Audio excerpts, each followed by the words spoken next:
This is Appendix C, page 3. And here is another example using function notation. Example 7. For each function, find f of -1. I'm going to show you 4 different types of functions. In the first one, I'll call this a.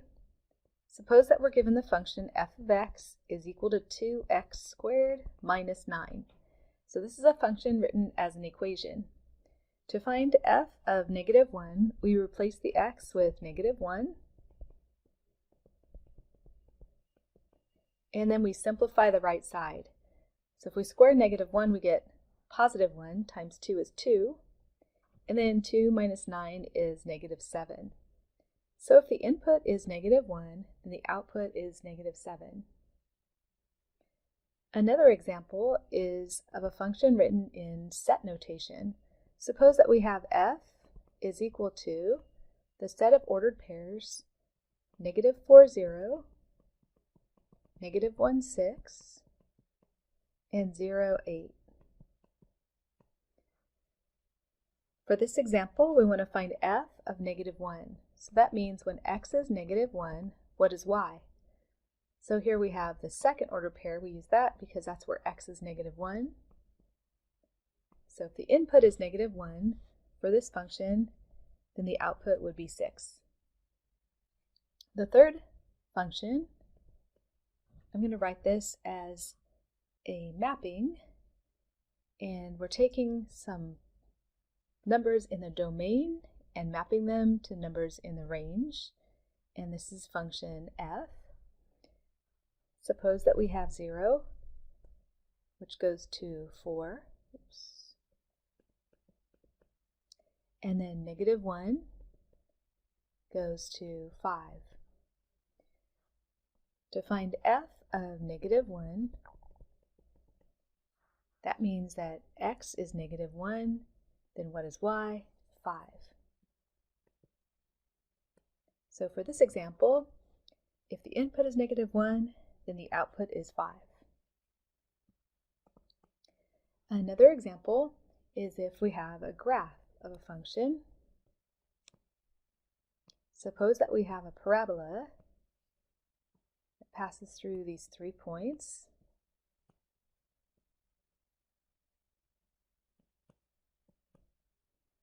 And we want to find f of -1. So when x is -1, what is y? Well, it passes through -1, 0, and so that means that when the input is -1, the output is 0 for that example. Let's look at increasing, decreasing, and constant functions. Suppose that we have a graph, and it's a piecewise function, what I'm going to draw here, and so it's made up of different functions. The first part is a straight line, and it passes through 2, 1, and then it goes up to 5, 1, and then it goes down like this. If we want to describe where it's increasing, decreasing, or constant, we write intervals that refer to the x values. So when we read the graph, we read it from left to right.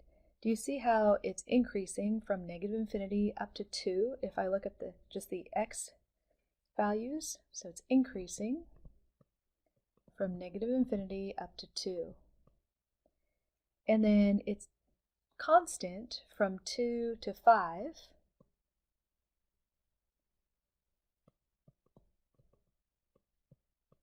There's neither increasing or decreasing.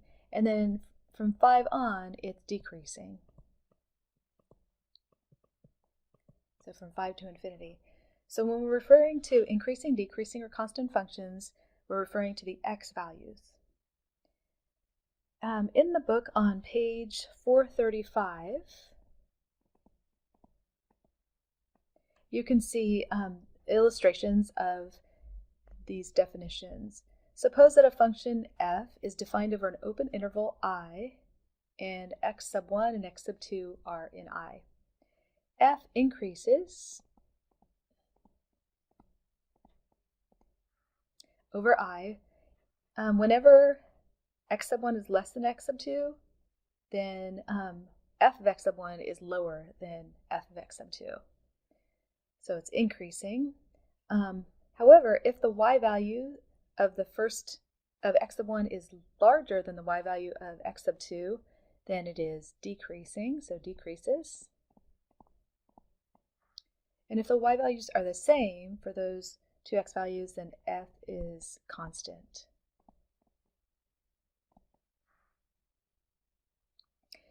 And then example 8, determining open intervals of a domain. So I'm going to give you an example that's very similar to the one that I give you above. Suppose that we have a graph, and part of it is a parabola, and the vertex is at -1, 2, and then it also passes through 1, -2,